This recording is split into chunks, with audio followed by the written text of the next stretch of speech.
ना मिथिला रानियां गारी गारी गारी गारी गारी।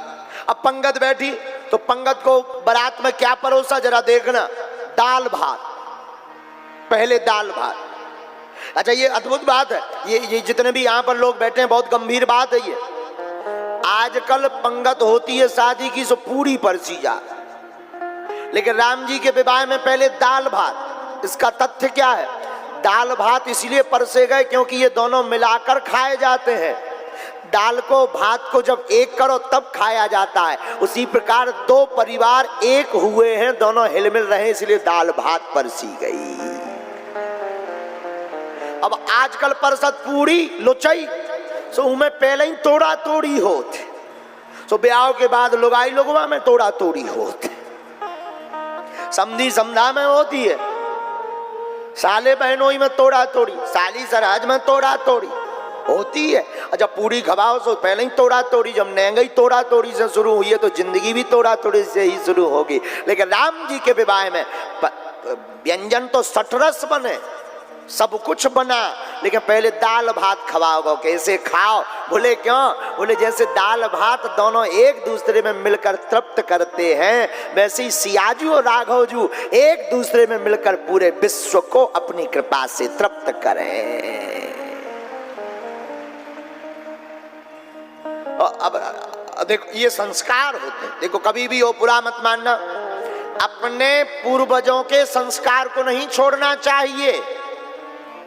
आजकल आगे को लगो अंग्रेजी को जमानो इतना उल्टो खराब आगो। एक जगह हम बैठे थे तो एक माताजी छोटो बच्चा लिए थी शाम के समय, तो हम बैठे, पूरा गांव बैठो तो कहीं 2-3 साल पुरानी बात, पूरा गांव बैठा। एक माताजी नई माताजी छोटा सा बच्चा अपना लिए जींस पैंट पहने बैठी।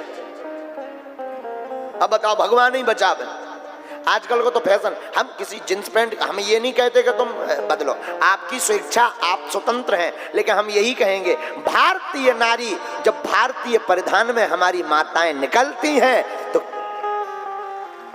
भारतीय संस्कृति की हवा बहने लगती है। अंग्रेजी पैटर्न में जब निकलती, हमें तो कई बार टेंशन हो जाता। हम जब छोटे से थे तो हमारी, आज भी हम कई बार जब घर पे जाते हैं तो भोजन करते हैं, 5-6 महीने में तो जाने मिलता है क्योंकि वहीं गांव के गांव में है, लेकिन इतनी सेवा रहती है कि दिन न रात फंसे रहते हैं। हमें कई बार दुख भी होता, लेकिन आज भी कई बार जब 6-7 महीने में माता जी के पास जाते हैं, कुछ खाते हैं तो रूमाल तो हमारी जेब में कभी रहते ही नहीं। आज भी हम अपनी माता जी की साड़ी के पल्लू में पोंछ लेते हैं, उसके जैसा कोई रूमाल दुनिया का नहीं है। हमारे जितने पागल हैं, हमारे परिवारजन, आप लोग बढ़िया टावल दे जाते हो, हजारों रुपए की बढ़िया टावल, गुरुजी आप इसका उपयोग करिएगा। आप, हम स्वीकार भी कर लेते हैं कि आपका भाव है, स्वीकार भी कर लेते हैं, लेकिन सच बतावें सबसे दुनिया में सबसे बढ़िया कीमती टावल माँ की साड़ी का पल्लू है। कोई ऐसा नहीं बैठा होगा जिसने अपनी माता जी के साड़ी के पल्लू में मुंह ना पोंछा हो। हमने तो पोंछा है। जब सुबह सुबह चाय पीने उठते थे, मैंने हाँ भाई चाय पियो, सुबह हो गई, सूर्य भगवान को प्रणाम करो, तो सूर्य भगवान को प्रणाम करके आते थे और मुंह धोते थे, माता जी के ही पल्लू को पकड़ करके बढ़िया पोंछ लेते थे। उसकी वो जो सेंधी खुशबू है, उसका जो ममत्व है, वो इतना लाड़ लड़ाता था कि पूरी दिन भर की थकान, शाम को जब हम जाते थे थके भय, और जब मुंह धोते थे तो माता जी ऐसे हाथ पकड़ करके ऐसे साड़ी के पल्लू को लेती, मुंह पोंछ देती, कई बार नाक को पोंछ देती, पूरी दिन भर की थकान मिट जाती।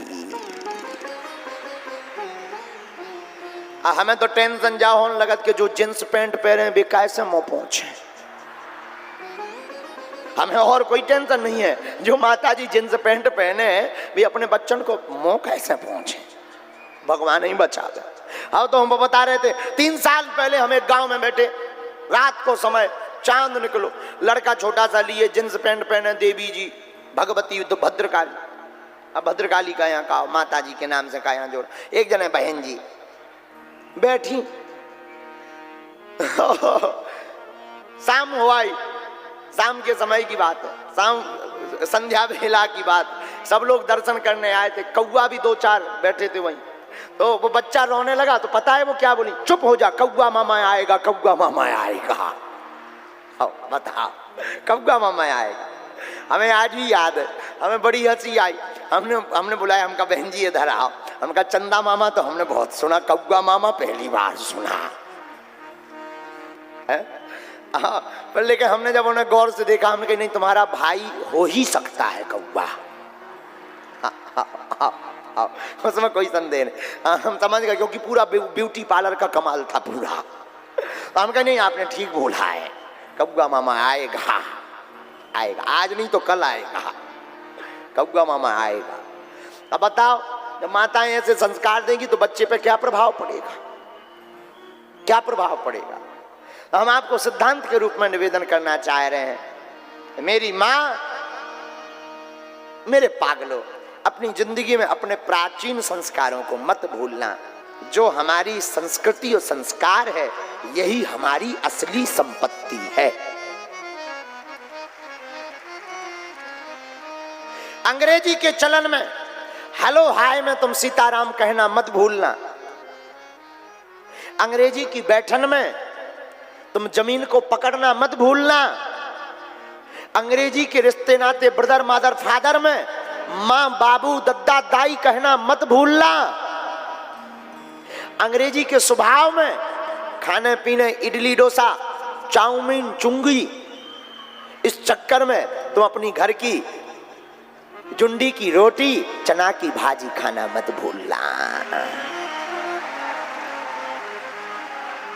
और क्षमा करना, हम माता, जितने भी माता पिता बैठे हैं, तुम्हारी बुद्धि में ये बात आ जाए तो तुम्हारी जिंदगी और तुम्हारे बच्चों की जिंदगी बन जाएगी। आज की हमारी कथा अगर तुम्हारे दिमाग में भर जाए तो कहना, अपने बच्चों को बचपन काल से ही मंदिर जाना प्रारंभ करवा दो, तुम्हारा बच्चा फिल्म थिएटर नहीं जाएगा।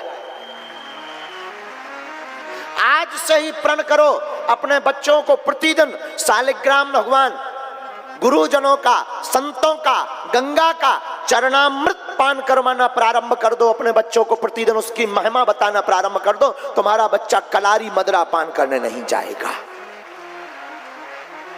आज से ही प्रण करो, अपने बच्चे के हाथ में रोज सुबह उठने के बाद, बेटा हो या बेटी, उसके हाथ में भगवान के नाम की अगरबत्ती थमा दो, तुम्हारी बेटी और तुम्हारा बेटा सिगरेट नहीं पकड़ेगा। आज से ही जितने भी माता पिता बैठे हैं, आप अपने बच्चों को गीता, रामायण,